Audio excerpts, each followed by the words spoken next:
oblast izučavanja ono što mi imamo od kadra. Tako je. Ne možemo da stavimo stari Rim, a imamo jednog stručnog prostora. To su integracije.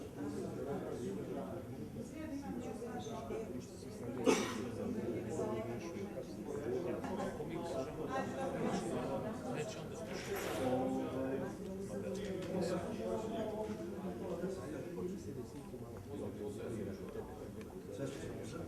Ali on to radi. Ovako, hoćeš li mikrofon? Ne treba meni mikrofon, Hercegovina. Dobro. Uvaženi profesori, dragi gosti i prijatelji, drage kolegice i kolege, dobro jutro i pomaže Bog. Dobrodošli na Republike Srpske, Srbije i Crne Gore. Ja bih sada zamolio koleginicu Milenu Mihaljević da pročita pozdravno pismo direktora Republičkog centra za istraživanje rata, ratnih zločina i traženje nestalih lica, gospodina Milorada Kojića.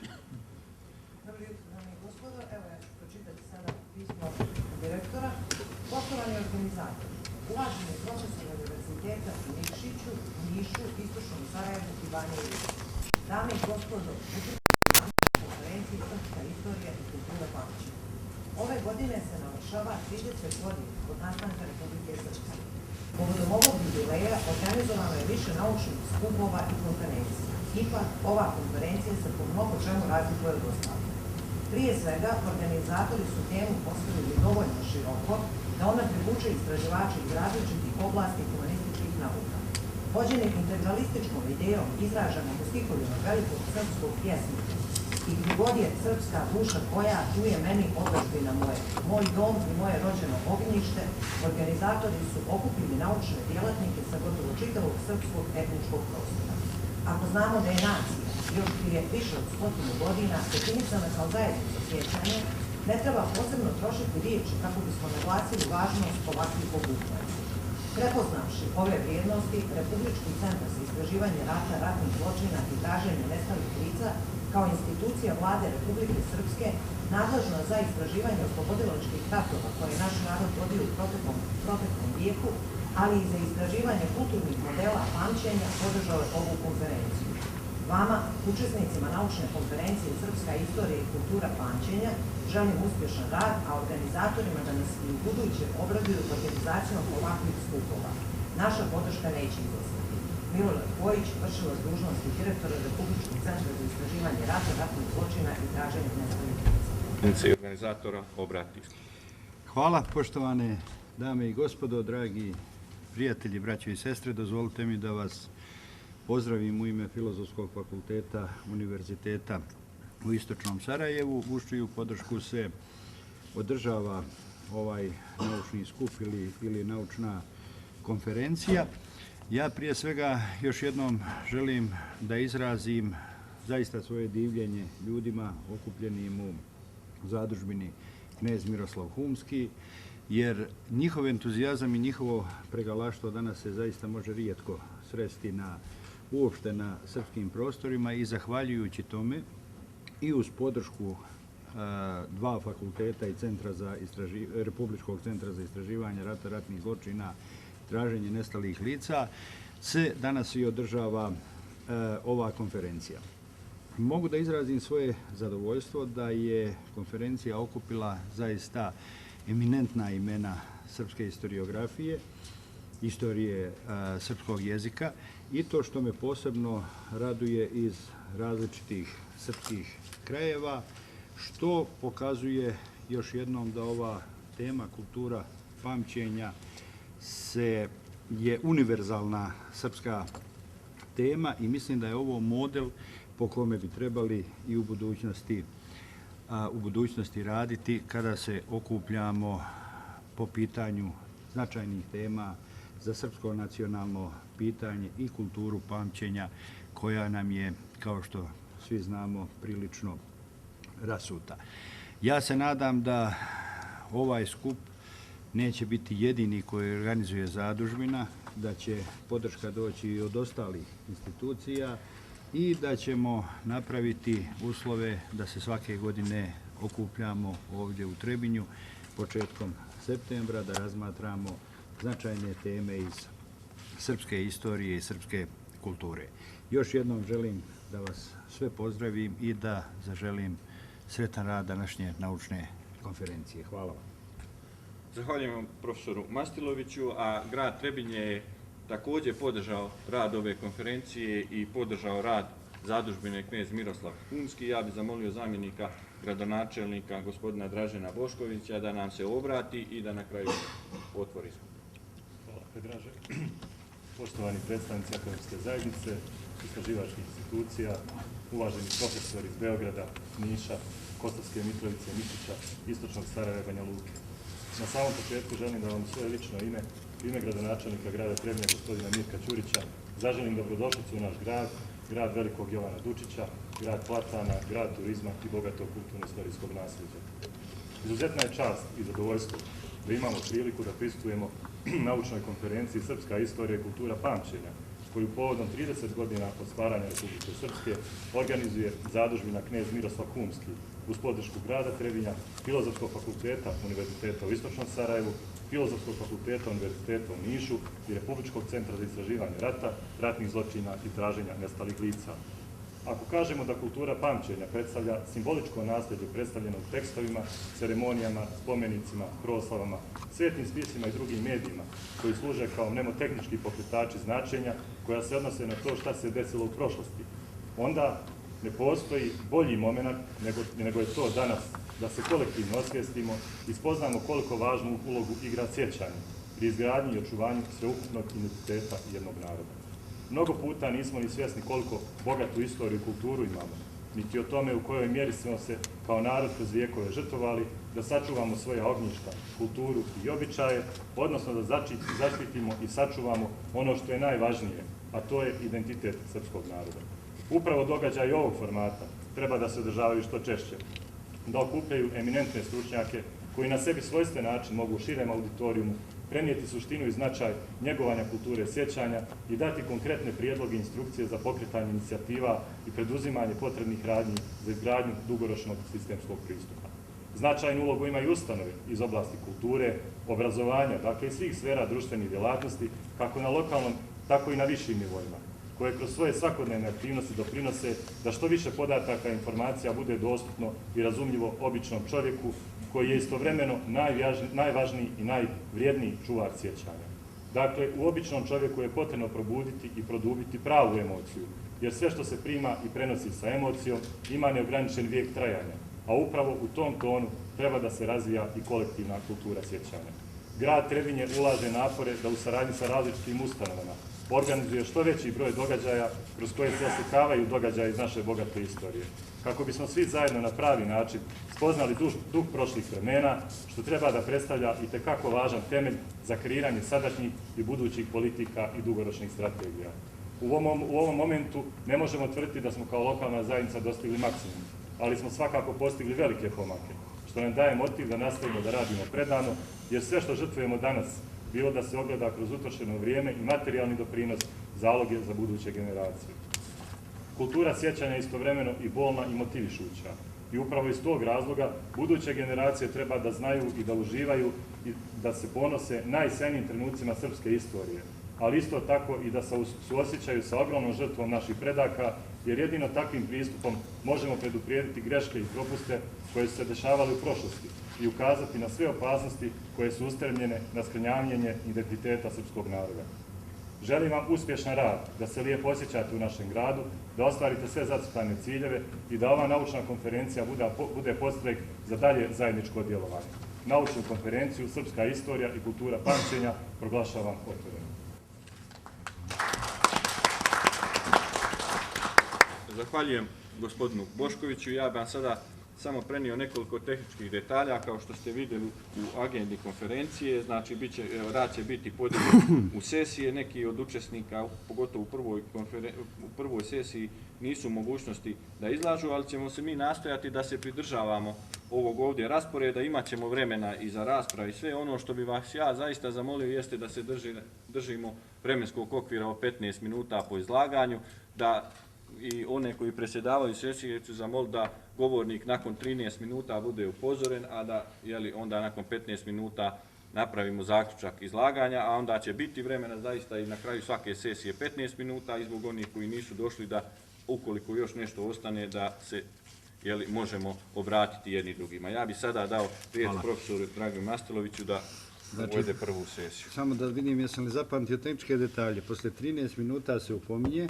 Jeste. Posle 15 minuta. Dame i gospodo, dragi prijatelji, znači počinjemo sa radnim dijelom naše naučne konferencije. Prvi će nam se obratiti kolega Radovan Subica, Filozofskog fakulteta iz Banja Luke i saopštiti nam svoj referat na temu neka pitanja srpske istorije u Bosni i Hercegovini u dugom 19. vijeku. Izvolite, kolega.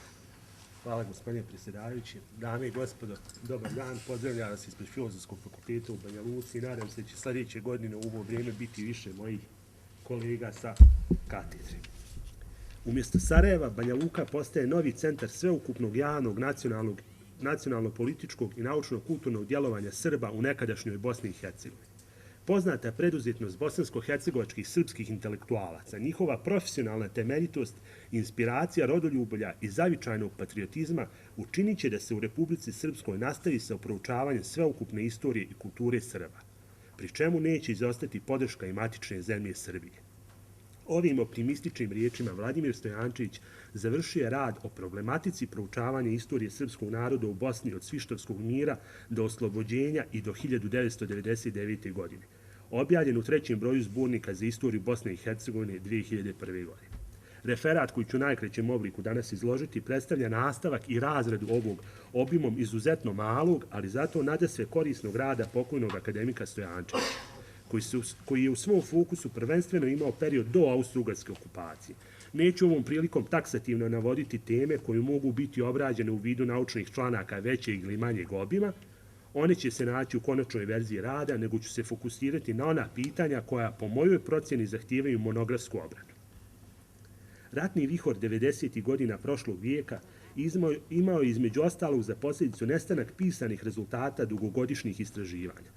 Tako je Tomislav Kraljačić, spašavajući živu glavu iz Sarajeva, ostao bez rukopisa o migracijama iz Bosne i Hercegovine.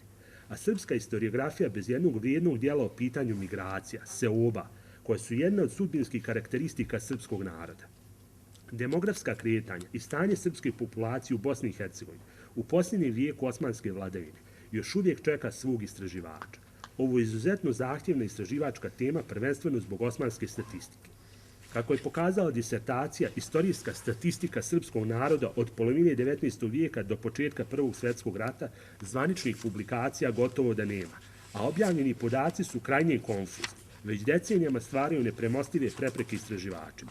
Prvi planirani popis u Osmanskom carstvu trebao je da bude u periodu od 1826. do 1828.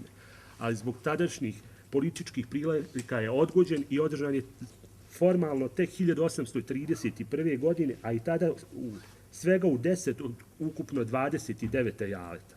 Važno je istaći da ni najveći autoriteti svjetski po pitanju osmanskih popisa nisu sasvim sigurni kada, kako i gdje su popisi sprovođeni prije 1881. godine. Najčešće se pominje popis iz 1844. za koji međutim ostaje nejasno da li se uopšte radilo o popisu, o reviziji prethodnog popisa ili samo o jednom sveobuhvatnom pregledu. Ostaje neutvrđeno koliko je dugo trajao. Prvi popis na tlu bosanskog ejaleta sproveden je 1851-52. godine. Po svemu sudeći radi se o zakasneloj organizaciji popisa iz 1844. godine, koja je očigledno morala da sačeka dolazak Omer Paše Latasa. O kvalitetu rezultata popisa savremenici i moderni istraživači su imali uglavnom negativno mišljenje. Očigledne nelogičnosti primijetili su još i tadašnji statističari. Manje ili veće razlike u podacima za isti popis kod više autora koji su bili upoznati sa izvornicima potvrđuju tezu o haotičnom stanju osmanske zvanične statistike. Moguće je da su pojedinci dolazili u posjed raznih preliminarnih rezultata te ih objavljivali kao konačne. Iz navedenih razloga popis 1851. godine u historiografiji je dobio pomalo zbunjujuću ulogu. Na području Osmanske Bosne i Hercegovine tokom 1864-65. navodno sproveden popis stanovništva. Većina istoričara smatra da je tada samo vršena ozbiljna revizija starog popisa, uprkos tome što je organizacija potpuno novog svakako bila predviđena. Pruski konzul u Bosni od 1864. Ernest Otto Friedrich Hermann Blau bio je izuzetan poznavalac prilika u Osmanskom carstvu. Nepoznate i dragocjene podatke o broju kuća, domaćinstava prema vjeroispovijestima i kazama u Hercegovini nalaze se u njegovim originalnim spisima koji se čuvaju u arhivu Ministarstva spoljnih poslova Savezne Republike Njemačke u Berlinu. Kopije ovih dragocjenih dokumenata nalaze se u posjedu srpskih istraživača, te je za očekivati da će njihova naučna otkrića dati odgovore na mnoga pitanja. O ustanku u Hercegovini 1875. godine pisao je veliki broj autora, kako istoričara, tako i publicista. Posljedično, relativno je velika bibliografija radova o ovoj temi. Međutim, za razliku od ustanka u Bosni, hercegovački ustanak nije bio tema doktorske disertacije. Prije više decenija Milorad Ekmečić pokušao je da mentoriše jednu takvu disertaciju, ali je kandidat Dušan Berić u svojim istraživanjima uzroka ustanka fokus prebacio na prethodni ustanički pokret i napisao tezu Ustanak u Hercegovini 1852-1862, dok je dao svega nekoliko radova svojoj prvobitnoj temi. Tako tema hercegovačkog ustanka 1875. čeka autora koji će uspjeti da se izbori sa čitavim nizom pitanja povezanih sa ovom zahtjevnom problematikom i istraži građu koja se nalazi u mnogim arhivima zemalja bivše Jugoslavije, Turske, Rusije, Austrije, Velike Britanije. Period austro-ugarske vladavine Bosnom i Hercegovinom relativno je dobro istražen, prvenstveno zbog dostupnosti austro-ugarske građe u arhivu Bosne i Hercegovine u Sarajevu. Pitanje Jevreja u Bosni i Hercegovini tokom austro-ugarske uprave, prve godine vladavine austro-ugarske države, odnos hrvatskih političkih organizacija i zemaljske vlade bile su teme doktorskih teza koji su ove godine odbranjeni na Filozofskom fakultetu u Beogradu. Uskoro će se braniti teza koja komparativno istražuje upravu Britanskog Egipta i austro-ugarske Bosne i Hercegovine. U izradi je teza o privatnom životu Srba u Bosni i Hercegovini u austro-ugarskom periodu. Međutim, u ekonomskoj istoriji nisu učinjeni slični iskoraci. Istorija srpskih finansijskih institucija još u najvećoj mjeri nije rasvjetljena. Istorija srpskih banaka u Bosni i Hercegovini tema je za nekog budućeg doktoranta. Mi, srpski istoričari, ostali smo na margini pitanje dobrovoljaca iz Bosne i Hercegovine u Balkanski ratu.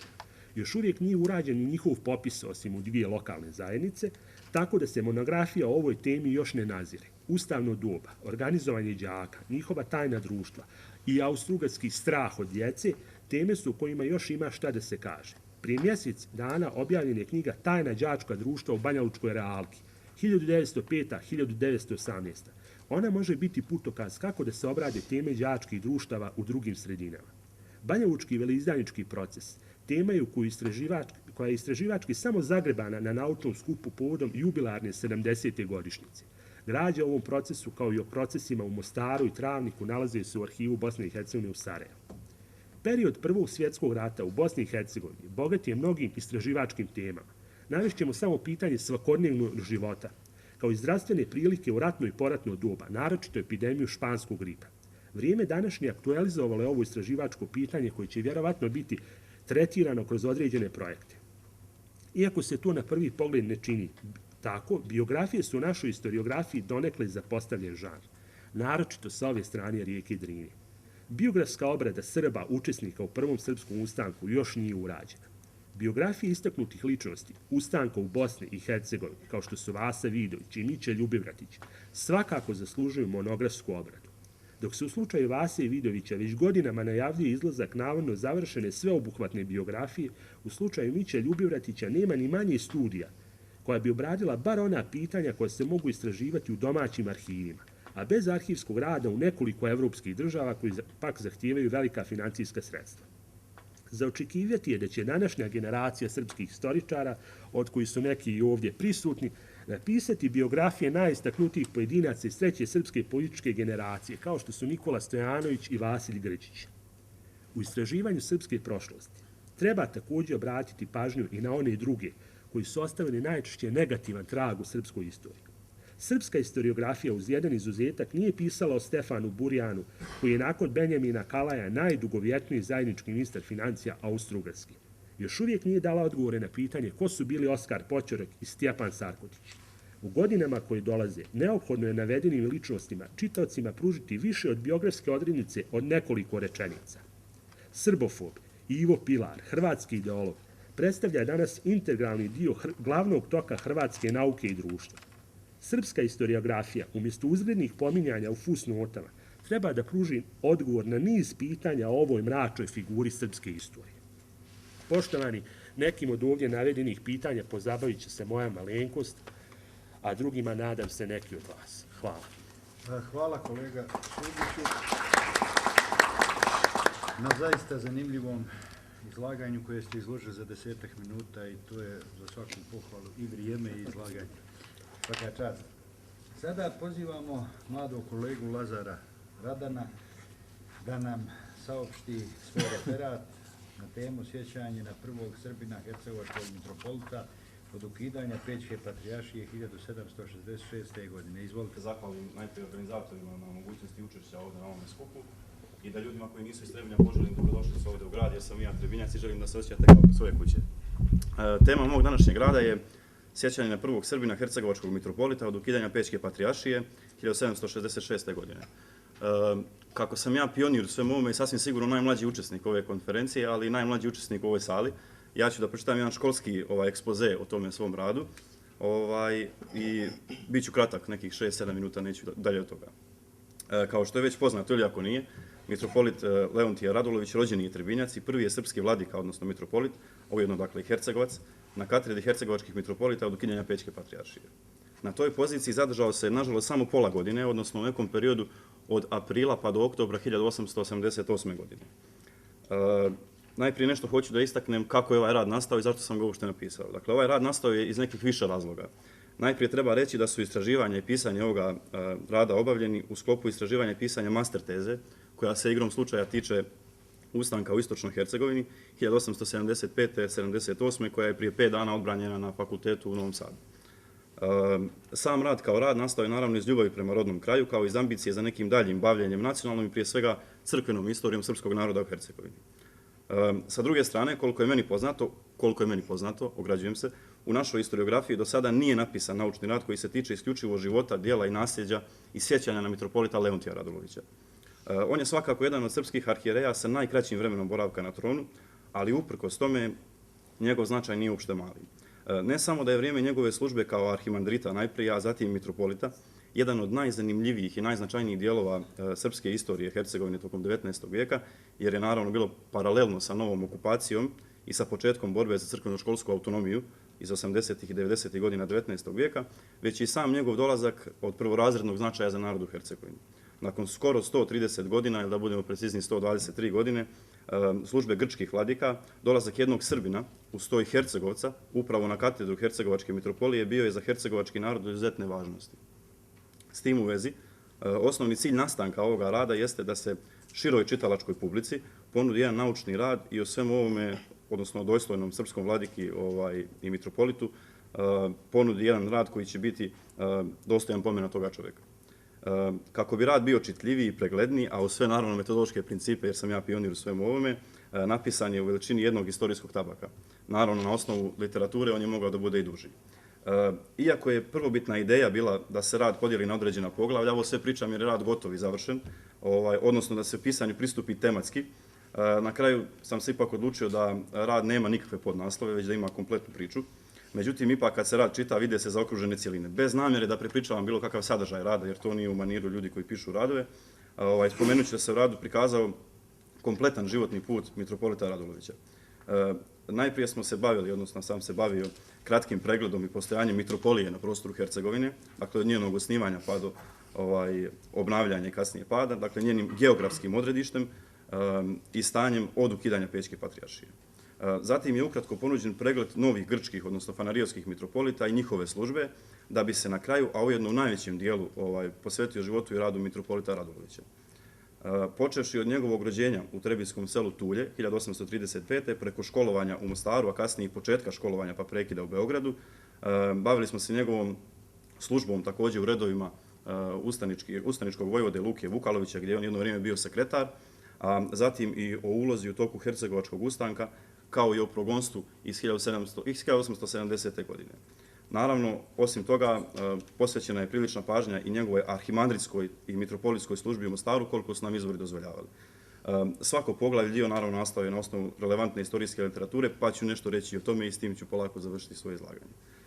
Shodno tome da je u radu korišteno više od 30 bibliografskih jedinica, uključujući naravno šematizme naše eparhije, kako ona iz 1890. i 1900. tako i ovaj posljednji koji je prošle godine izašao.